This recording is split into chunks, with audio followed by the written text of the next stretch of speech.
Hey guys, it's me Nes, and welcome to another video. To be honest, it's been a long time that I've been doing this um, for the regular uploads because it's been a long time ever since the reviews that I have for 2026. Knowing it's just the same old thing that we did, watch every single week. Nothing has changed for WWE in the main roster.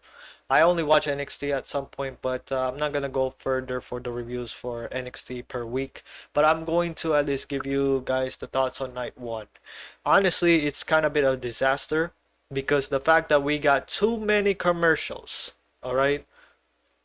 And here's the thing: this event is somewhere 4.5 hour show, and it's just 7 matches that went.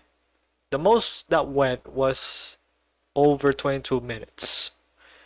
The rest under 10 minutes. And this is the thing, right? Some of the things around here is a bit different than the Wikipedia. I'm sure I saw this that was 9 minutes between Liv and Stephanie, but I guess if this is the actual time, it's such a shame because this is the least. They kind of rush it though because here's the thing. I'm okay with the first match that ends with 7 minutes and 6 seconds because they don't have to at least put too much and they just gonna give us a good opening, which is like it's fine. Of course, Speed got his moment. Good for him. And that's basically it for your opening. But the next matches, it's like, it was okay. Like Jacob and Drew, they went out and give us a good match. It's not really the actual Unsanctioned that we once knew before, but it was alright. Um, Also, this one, Paige return, good moment for her. But here's the thing. The fact that if Nikki wasn't hurt, there's a possibility, right, that Brie, Bella, and Nikki is going to become, the next women's championship, which they are. And again, not to take away from Paige, of course, is the match good? It was kind of a bit alright, that to say the least. Then we get the Women's Intercontinental Championship. Now, I'm not gonna go again full details to this. Of course, Becky won. Good for her. The You could say the lead singer who was singing in stage was doing a lip sync, which is kind of a bit crazy to think about it. Like, why would you at least perform if you're gonna lip sync? That doesn't make any sense. And of course, the next following match is Gunther versus Seth. Great match. Honestly, a good or great match, regardless of what you will say. They really killed it. Deserve 15 minutes of a match. But this one is the most disappointing one because the fact that the build was great. Liv versus Stephanie, and Liv is already the new champion. Now here's the thing. It's so disappointing because Liv, you know, gave us something of a feud with Stephanie that made us realize that this is the only women's match that mattered the most compared to Jade versus Rhea. And the fact that it ended up in less than 10 minutes is atrocious, especially when Stephanie was one of the best performers that they have. Liv Morgan, on the other hand, of course, she worked her way up, and the fact that it's crazy to think that all three matches of women had to at least was competed for only under 10 minutes is crazy because you basically have the four women, the Bellas, Paige, AJ, Lee. You have these women plus Charlotte, who was there at the time, and followed by Becky, Bailey, Alexa Bliss, and the rest, right? The veterans, like they've been there for so long, building the women's revolution, and the fact that you gave these women three matches of them under 10 minutes is insane. Like it is. But again, once Liv won the championship, at this point, we're gonna proceed to the Judgment Day Fallout, where Raquel and Roxanne is going to at least, betray Liv to get the title. The next one we get is the main event. Honestly, the match that one, it kind of killed it because of Ari Emanuel forced Pat McAfee to be part of this. They also added Jelly Roll, which is also another problem. But here's the thing. They took out Pat McAfee.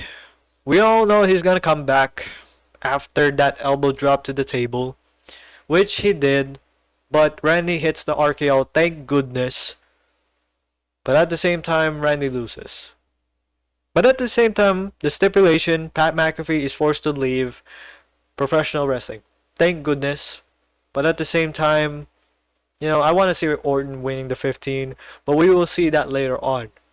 Now, Orton hit the punt kick to Cody. So Cody is not going to be around for the next few weeks, I should say. But that's the thing. This could not be happen if Pat McAfee, Jelly Roll should be in the angle. But for some reason, they added them for what? For ticket prices. And this is where we're going to discuss TKO should stop increasing the ticket prices. That's number one. It doesn't matter if how many discounts that you put in. Because let's face it, like 25% off, I'm sure those people are willing to go, but what they get, not a good show. I'm not saying that night 1 for WrestleMania 42 is considered to be the best WrestleMania. To me, I feel like this WrestleMania is a bit disappointing, and it is what it is. Because there are certain matches, like Gunther and Seth kind of save it for a bit, and then Jacob and Drew was okay. Not the actual extreme, but it was alright. And that's how you give it, in this night 1 of this WrestleMania. But night 2, hopefully that they can steal the show. This is the thing that I kind of bit, concerned with creative as well, because what the hell are they doing with their women's division? So you focus so much on the men's, but you least understand for the women, one of your best feud going to Mania, to give them under 10 minutes is insane. Like legit. And here's the thing, you still got wrestlers that are not yet in the card for whatever reason, right? Tiffany Stratton. You also get Ilya Dragunov, Carmelo Hayes. You also did put Chelsea Green, and then other women as well, like Julia, Io Sky. Like, what are we doing? Even Asuka. Like, I get that these matches will be prepared for Backlash. You could at least put in the card at one point, but for some reason you don't know when to put something that is important. That doesn't make any sense, right? Knowing that the creative team is taking L's left and right, we don't know what happens. That after this, who knows, someone's about to get released. We'll just have to wait and see in the future. For the 6 matches of night 2, I just hope that 3 matches should be good. Also, I hate the commercials. The fact that after matches, commercial, after this match, commercial, after this match, commercial. It's the same thing. Like, most of the commercials we get is always the advertisements of wrestlers about, doing this ads, which is fine. They can get a quick money for those ads. But it's like, I don't know. Like, it's too much. I understand. They could at least limit the commercials. In terms of 7 matches, they could at least have at least 2 or 3 commercials. They don't need to put every commercial after matches. That doesn't make sense. Or you could argue, put a backstage segment, or you could have you could at least have a interview from any of the, you could say, interviewees or journalists of the WWE, like Jackie Redman or Cathy Kelly. You could at least let them interview one of the wrestlers who's gonna prepare for their matches. That's basically it. Those are the type of things that are easy to do, but what WWE did is too difficult for them to not realize. I just hope they can do something for night 2, because man, it's such a disappointment. Let me know to you guys if you guys are gonna be excited for night 2. For me, I just hope that Oba should finish, the match against Brock. I don't think this match is gonna last for 5 minutes. I could be wrong, but we'll see. And that's basically it. Like most of the match I'm looking forward for night 2 most because it's very stacked and hoping that this match can deliver.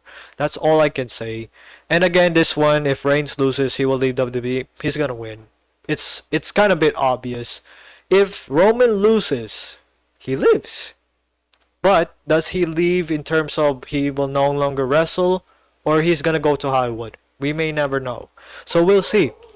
That's all I can say, guys. So I just hope that the night 1 travesty should just let us forget, and hoping we can get a good night 2. If it's not, well, it is what it is. So that's basically it, guys. So all I can say is that thank you for watching. We'll see each other in the next episode or next video of this, for night 2, guys. So thank you for watching. Have a nice day. We'll see each other in the next video. Peace.